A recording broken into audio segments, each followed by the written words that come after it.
მოგესალმებით, ეს არის გადაცემა ქალის ხმა, მე ლელა ლობჟანიძე ვარ, ჩვენ მაყურებელმა იცის, რომ ეს არის სივრცე, სადაც ვსაუბრობთ იმ პრობლემებზე და გამოწვევებზე, რომლის წინაშეც ქალები დგანან. დღეს უნდა ვისაუბროთ ბულინგზე. ქალები ყველაზე მეტად ხდებიან ბულინგის მსხვერპლი. ჩვენი სტუმარია ფსიქოლოგი კამენ აბდიშვილი. მოგესალმებით, მადლობა გადაცემაში მონაწილეობისთვის. რატომ ხდებიან ყველაზე მეტად ონლაინ სივრცეში ქალები ბულინგის მსხვერპლი და ფსიქოლოგიური თვალსაზრისით რა გავლენას ახდენს ეს მათზე, რამდენად შეიძლება იყოს ხშირად დამანგრეველიც კი ასე ვთქვი. მოგესალმებით. ქალები ონლაინ სივრცეში ხდებიან ბულინგის მსხვერპლი და რეალურ ცხოვრებაშიც, მაგრამ ონლაინ სივრცე უფრო კარგი გარემოა მოძალადისთვის, იქიდან გამომდინარე, რომ იქ არ ჩანს პიროვნება, ვინ შეიძლება რეალურად იყოს და ეს პასუხისმგებლობას უფრო ნაკლებად აგრძნობინებს მოძალადეს. აქედან გამომდინარე, შეიძლება ყალბი გვერდი კონდეს შექმნილი, შეიძლება არარეალური იყოს მისი ინფორმაცია წარმოდგენილი და ქალების მიმართ ჩვენს კულტურაში არის ის, რომ აუცილებლად მამაკაცების მხრიდან არის ხოლმე კონტროლის მექანიზმები ძლიერი, თუ კი რეალურად ეს ადამიანი ვერ ახერხებს სხვებზე კონტროლს და აქვს ამისი მოთხოვნილება, გადასარევი გარემოა ინტერნეტი ამისთვის. აქედან გამომდინარე, მნიშვნელოვანია თვითონ ქალმა იცოდეს, როგორ შეიძლება პრევენცია მოახდინოს, ან აირიდოს, ან გაუმკლავდეს იმ არსებულ ბულინგს. თუ პრევენციაზე ვისაუბრებთ, ან პრევენციაზე ოდნავ მოგვიანებით, აი მანამდე ძირითადად რა სახის არის ხოლმე ბულინგი ყველაზე მეტად რაც ქალზე მოქმედებს, აი ეს მაინტერესებს და რაც უნდა სამწუხარო იყოს ქალების მხრიდანაც არის ხოლმე ქალის მიმართ და არანაირი სოლიდარობა ამ შემთხვევაში ქალური. კი ბატონო, ესე იგი ძალიან გამოკვეთილია ახლა ამ ბოლო დროს კომენტარების სახით დამცინავი კომენტარები ფიზიკურ გარეგნობაზე, მის ასაკზე, კომენტარები შეუსაბამო დისკრედიტაცია ამ ადამიანის, ან არარეალური შეფასებები, ან ტყუილი ინფორმაციის გავრცელებაც. შეიძლება ქალზე ისეთი რაღაც ააგორონ ჭორი, ასე ვთქვათ, რაც მის რეპუტაციას შელახავს, მის მორალურ განწყობას დააქვეითებს და მის ემოციურ მდგომარეობას აბსოლუტურად გაანადგურებს.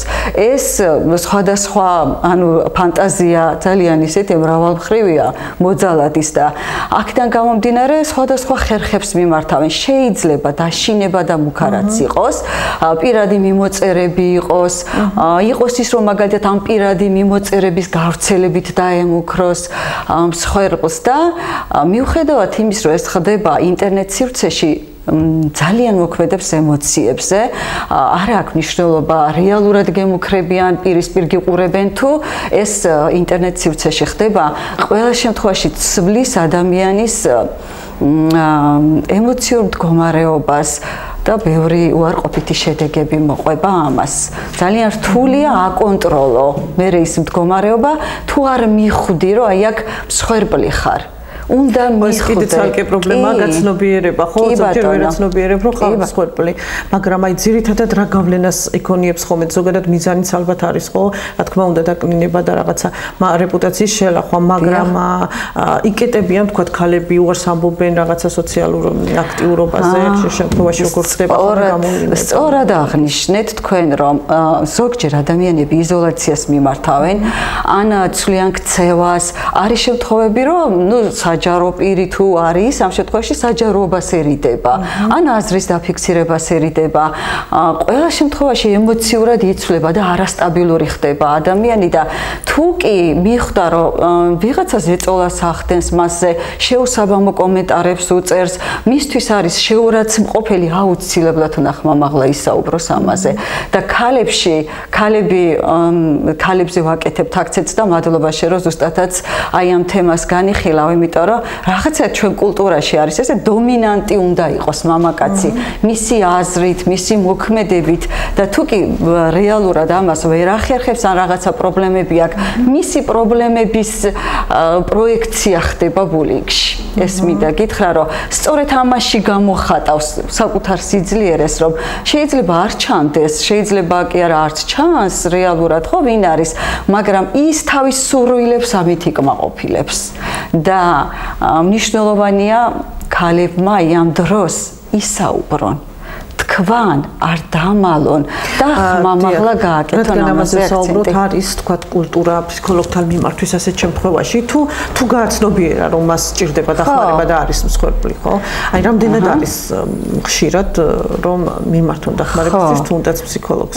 ნახეთ როგორ არის პირველ რიგში უნდა თავის ახლობლებთან და მეგობრებთან შეძლოს ამაზე საუბარი. და მხარდამჭერები უნდა, აი ჩვენ საზოგადოებას უნდა კონდეს იმის მზაობა, რომ მსხვერპლის ბრალეულობა კი არ იკვეთება ამაში, მოძალადის ბრალეულობა. მოძალადეს ეს მსხვერპლი თუ არა, სხვა მსხვერპლი ეყოლებოდა. ამიტომ ბრალეულობა მსხვერპლზე არ უნდა გავაკეთოთ. წეღან თქვი შენ, რომ საზოგადოება თითქოს ხელს უწყობსო და ნახეთ კომენტარებში ზუსტად ქალები არ არიან ხოლმე სოლიდარულები და ხშირად ამბობენ, ნუ გაიხუმრა, ან ინტერნეტია და ესეთი ამბავი ჩვეულებრივია, გაუბრალოება იმის, რაც ჩემთვის შეურაცხყოფელია და დამაკნინებელი, ამის არ შეიძლება. ამაზე პირიქით მოსმენა, მხარდაჭერა პირველ რიგში და შემდეგ თუ კი ცოტა რთული შედეგები შეიძლება შფოთვა დაეწყოს ადამიანს, დეპრესიის ნიშნები დაეწყოს, თავის თავზე გადაიტანოს, რომ მე რაღაც სწორად ვერ გავაკეთე. ნახე, უკვე ეცვლება ღირებულებები და ფიქრობს, რომ მისი დანაშაულიდან გამომდინარე გამოიწვია მოძალად. ეს არის არასწორი შეფასება. აუცილებლად უნდა მიმართოს ფსიქოლოგს. საზოგადოება ცდილობს აი ამ აზრის ჩამოყალიბებას, რომ აი ესე რომ არ მოქცეულიყავი არ მოხდებოდა. კი, აი ეს არის ზუსტად ბრალეულობის მსხვერპლზე გადატანა. თუმცა მე მინდა ვუთხრა ყველა ქალს, რომ არავითარ შემთხვევაში საკუთარ თავზე არ აიღონ ის მოძალადის ქცევის ტვირთი. მოძალადეს ახასიათებს ეს ქცევა.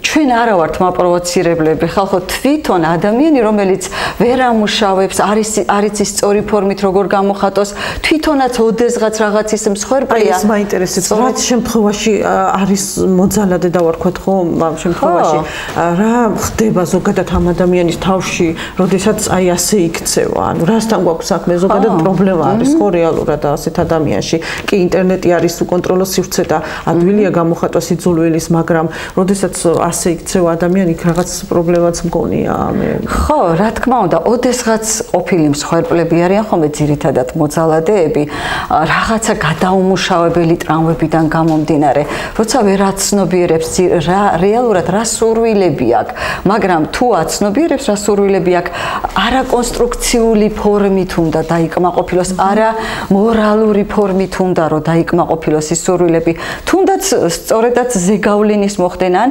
ზედმეტი კონტროლი.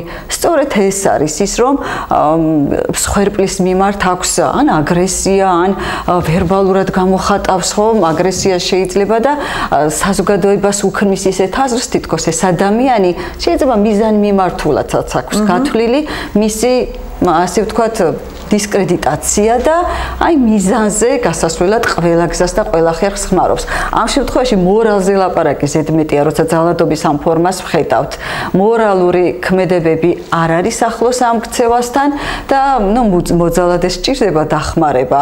მაგრამ ნახეთ მსხვერპლმა თუ კი მიხვდა, რომ არის მუქარა დაშინება და ასე შემდეგ ეს ფორმები, აუცილებლად უნდა სამართლებრივადაც აგებინოს პასუხი. უნდა შეინახოს ის მიმოწერები და მიმართოს სამართალდამცველ ორგანოებს აუცილებლად, იმიტომ რომ თუ კი საზოგადოება მხარს დაუჭერს ქალს და სწორედ ეს სამართალდაცვა იქნება თუ მორალური მხარდაჭერა, მოძალადეს ექნება განცდა, რომ ეს ადამიანი მარტო არ არის და საკუთარ ქცევებს უფრო მეტ კონტროლს გაუწევს.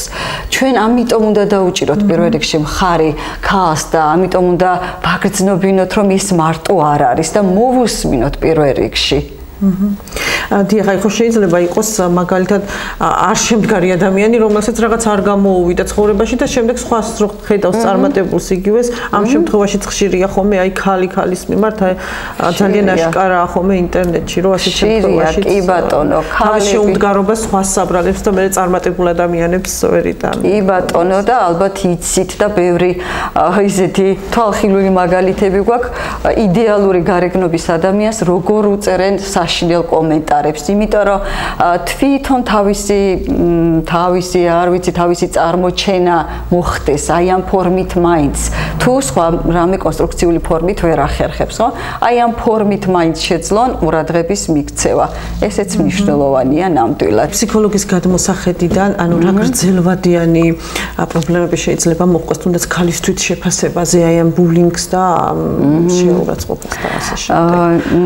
ხეთ ძალიან რთულია თუ არ ამბობს ადამიანი და ასე გრძელდება ხანგრძლივად. აქ უკვე ტრავმებზე შეგვიძლია ვილაპარაკოთ და აუცილებელია სპეციალისტთან მიმართვა.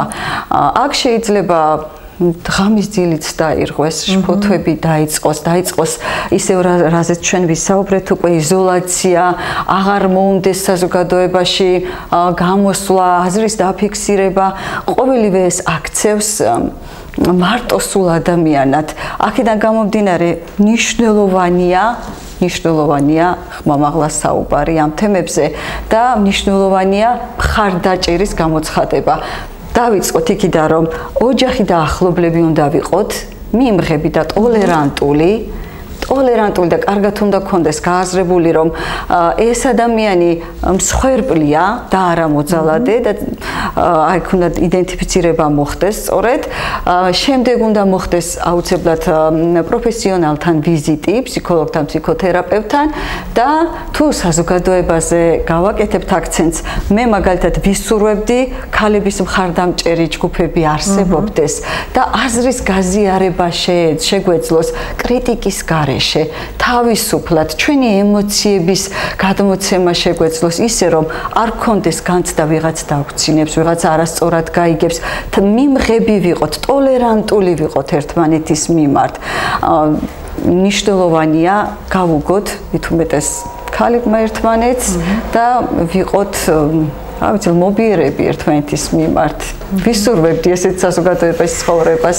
კი ბატონო, და რაღაცაი პრაქტიკულ რჩევასაც რომ გადავიდეთ, მაგალითად როგორ ავარიდოთ თავი ინტერნეტში თუ ვართ ბულინგის მსხვერპლი, რაღაცაირად ძალიან დამაზიანებელი რომ არ აღმოჩნდეს ჩემთვის, როგორ მივიღო ეს ინფორმაცია ისე რომ მე არ დამანგრიოს და ძალიან ცუდი შედეგები არ მომიტანოს, იმიტომ რომ ეხლა რაც არ უნდა ვთქვათ, ჩემზე არ მოქმედებს, ბევრჯერ მომისმენი ადამიანები ვართ და რომ ზოგზე შეიძლება უფრო მეტად მოქმედებს, ზოგზე ნაკლებად, მაგრამ რაღაცა გავლენას მაინც ახდენს. გარდა ამისა შეიძლება ოჯახი იდგეს უკან, ოჯახის წევრები კითხულობდნენ ამას და ძალიან ცუდი შედეგები მოიტანოს. რაღაცა რჩევა როგორ მარტივად როგორ შევხედოთ უფრო. ცოტა ესეთი თემა მარტივად როგორ შევხედოთ ამას რთულია. რთულია მარტივად შეხედო, როცა გლანძღავენ, არ ვიცი ისეთ შეფასებებს გიკეთებენ, რაც ჩემ თავზე არასოდეს გიფიქრია და ამ დროს ერთადერთი უნდა ვიფიქროთ ის, რომ ეს ჩვენი თავის მიმართ შეფასება არ არის. ეს არის ვიღაცის აზრი. ვიღაცის აზრი შენთვის არ უნდა იყოს იმდენად აღმატებული, რომ ჩემს თვითშეფასებაზე იმოქმედოს და დაანგრიოს ჩემი თვითშეფასება. ეს გრძელვადიანი შედეგია ხოლმე თუ მე იმ გარეპირების აზრს ძალიან დიდ მნიშვნელობას ვანიჭებ, ჩემზე მოქმედებს ყველაფერი, პატარა კომენტარიც კი. მაგრამ თუ ჩავთვლი, რომ ეს მათი სუბიექტური აზრია და აბსოლუტურად არ არის რეალობა და მე ჩემი თვითშეფასება მაქვს, ჩემი ღირებულებები მაქვს, ჩემი შეფასება საკუთარ თავზე გაცილებით მეტია, ვიდრე ისინი ფიქრობენ, აქ გავაკეთებდი დიდ დისტანციას მათ აზრსა და ჩემს წარმოდგენას შორის და ჩავთვლიდი, რომ ჩემი აზრი მნიშვნელოვანია უფრო ვიდრე მათი წარმოდგენა ჩემს შესახებ. ამიტომ უნდა ვიფიქროთ საკუთარი თვითშეფასების გაძლიერებაზე.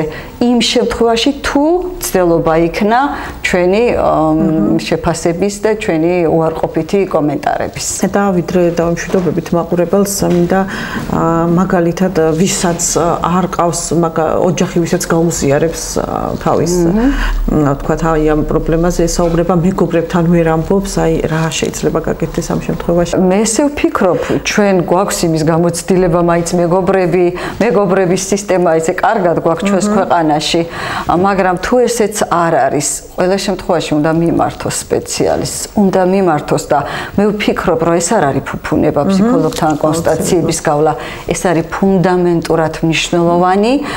პირველი გაცნობიერება ხო იქიდან იწყება, როცა ხვდები, რომ შენ მსხვერპლის დროში გადახვედი, იმოქმედა ვიღაცის აზრმა შენზე და რაღაცა შეგეცვალა ემოციური დამოკიდებულება, ნეტა მართლა ასეთი ცუდი ვარ, მართლა შემეშალა, მართლა გამომწვევი ფოტო დავდე, მართლა არასასრულ დიალოგებში შევედი. თუ კი ეს კითხვები შენ თავს შეუტრიელი, აქ უნდა გაჩერდე და თქვა, რომ მე არასწორ შეფასებას ვაკეთებ. ეს ვიღაც ვინც აი ამ კომენტარებს მიკეთებს, არის აბსოლუტურად მისი და არა ჩემი და აქედან გამომდინარე პირველ რიგში უნდა ჩავთვალო ის, რომ ჭირდება გაზიარება, დახმარება და მივმართო სპეციალისტს. სპეციალისტიც სწორედ აი ამ ფუნდამენტურ საჭიროებიდან გამომდინარე იმუშავებს მსხვერპლის ემოციებზე და არა მოძალადეზე. ნახე, სამუშაო არის შენს მდგომარეობაზე, შენი თვითშეფასების დარეგულირებაზე და არა მოძალადის ქმედებაზე. მოძალადის ქმედება აბსოლუტურად ცალკე დისტანცირებულია, ეს სხვა თემაა კიდე, მაგრამ ჩვენ ვსაუბრობთ იმაზე, რომ ჩვენ უნდა ვიყოთ ძლიერები, უნდა გავუძლოთ ამ გამოწვევებს, გავუძლოთ, დავაფიქსიროთ, მივხვდეთ, რომ ჩვენი შეფასება ვიღაცაზე არ არის დამოკიდებული და ეს აბსოლუტურად სხვების აზრია. თუ ჩვენ ამას კარგად გავიაზრებთ და თუ კი ამაში ოდნავ მაინც არ ვართ მყარი, აუცილებელია ფსიქოლოგთან თუ ფსიქოთერაპევტთან კონსულტაციების გავლა იმისთვის, რომ თვითშეფასება დარეგულირდეს და ემოციური სფერო იყოს სტაბილური. მე ვისურვებდი ქალები ვიყოთ ერთმანეთის მიმართ ტოლერანტული, მობიერები, გქონდეს იმის განცდა, რომ დღეს რო სხვა არის იმ მდგომარეობაში, ჩვენ არა ვართ დაცული, რომ ხვალ შეიძლება ჩვენც ვიყოთ იგივე მდგომარეობაში და აი ამ ერთმანეთის მხარში დგომით უფრო ძლიერები იქნებით და როდესაც მოძალადე გრძნობს, რომ ძლიერია საზოგადოება, ძლიერია პიროვნება მასთან უჭირს უკვე იმ მოქმედებებს განხორციელება, რასაც გეგმავს და რა თქმა უნდა დაიწევს ძალადობის ფაქტები, დაიწევს ძალადობის შემთხვევები და საზოგადოებას უფრო ძლიერს გახდის. ჩვენი განათლებაც ძალიან მნიშვნელოვანია, უნდა გქონდეს ინფორმაცია, ხო?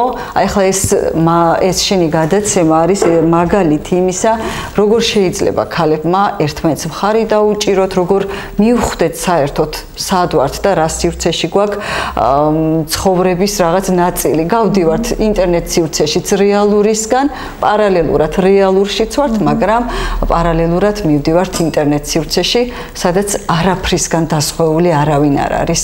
აქედან გამომდინარე, უნდა ვიყოთ ერთმანეთის მხარში, გვეგულებოდეს ერთმანეთი და ვიცოდეთ, რომ არსებობენ კიდე ადამიანები, ფსიქოლოგები თუ ფსიქოთერაპევტები, ვისაც შეუძლია ჩვენი პროფესიული დახმარების გაწევა. მადლობა საინტერესო საუბრისთვის. ეკატერინე მენაბდიშვილი იყო ფსიქოლოგი, ჩვენი გადაცემის სტუმარი. მე გემშვიდობებით ნახვამდის.